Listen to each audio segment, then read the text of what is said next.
when a woman and a man is different in terms of bone density. We saw, again, the U.S. female national team are amazing, but couldn't beat the under 15 boys in Dallas.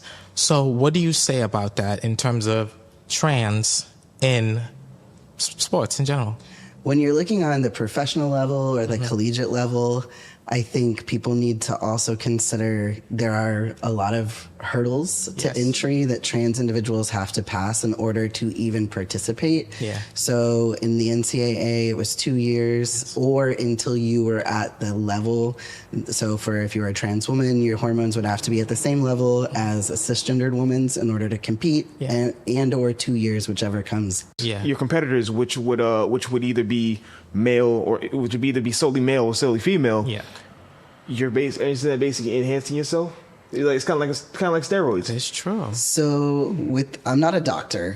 But from what that's my disclaimer. I'm not a doctor, but my understanding from speaking with my doctors and other individuals in the medical field, as far as hormones go with our bodies, we all have testosterone, we all have estrogen, and when you boost one of those, the other one naturally comes down.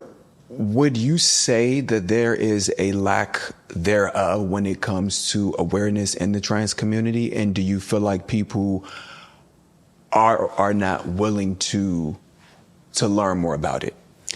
I think that's some of it. I think with certain things that people are not necessarily used to or might not know so much about, there comes a little bit of fear around it. And I think there's some people that are just a little unwilling to be open-minded and learn. And part of that also, too, is the trans population is not huge.